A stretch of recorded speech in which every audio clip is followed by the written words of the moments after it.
Welcome. Today we are going to soak and crisp pecans. Hands down, this is my family's favorite thing that I do for them. It takes about 3 days. It's not a quick process. We're going to soak them. We're going to crisp them in the oven. I've got a couple of bags here from my big box store, and then I'm going to show you 3 really cool things that you can do with them. Let's get started. You're going to go ahead and put the pecans in a pan to soak them. As you can see, they stain, so plan accordingly. They don't usually stain glass. About a tablespoon of non-iodized salt, and then we're going to cover these and put them in a warm place, about 90 to 100 degrees for 7 hours to soak.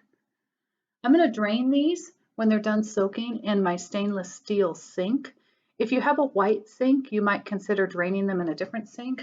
Or I used to have a white sink and I drained them outside. I was just worried that they would stain my sink. I do leave the water running while I'm draining the pecans. I'm going to then put these on a baking sheet covered with parchment paper.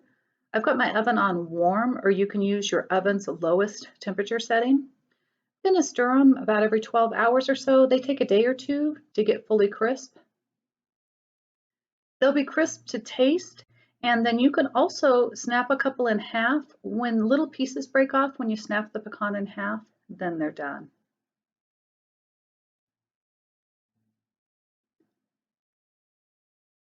I'm going to store them in an airtight container in the refrigerator. There's all sorts of different things. They're just a really nice snack, or you can use them in baked goods, whatever you like. Let's do spiced pecans next. You're going to separate 3 eggs and use the whites to make the spiced pecans. My dog is always very involved at this point.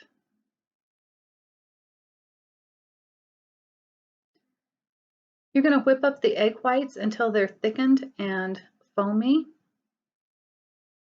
And then go ahead and add the spices.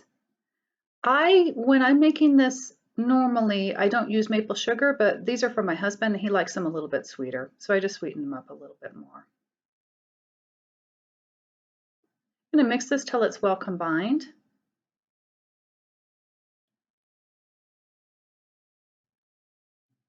And then you're going to add in the pecans.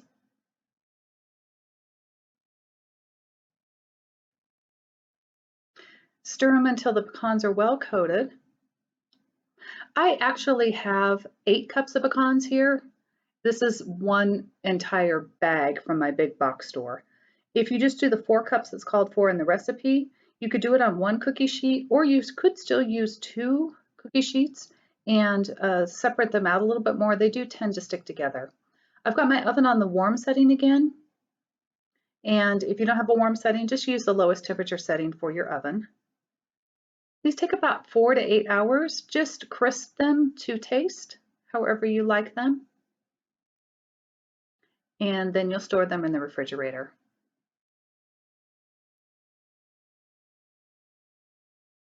Last, let's do pecan butter. Going to put this in my blender and let it blend up for about 3 to 4 minutes. My blender has blades all the way up, so it's more like a food processor than it is a blender. You'll see the pecans become a creamy consistency. When that's occurred all the way through the pecans, then I'm going to add my dry ingredients with the motor off. And then I open the vent on the top of my blender to add just a touch of maple syrup. It doesn't take much to sweeten these. A little bit of vanilla. And then I'm going to put these in a refrigerator container. It'll keep easily a couple of months in the refrigerator. My favorite thing right now is to drizzle these over baked apples or pears as a dessert. Enjoy!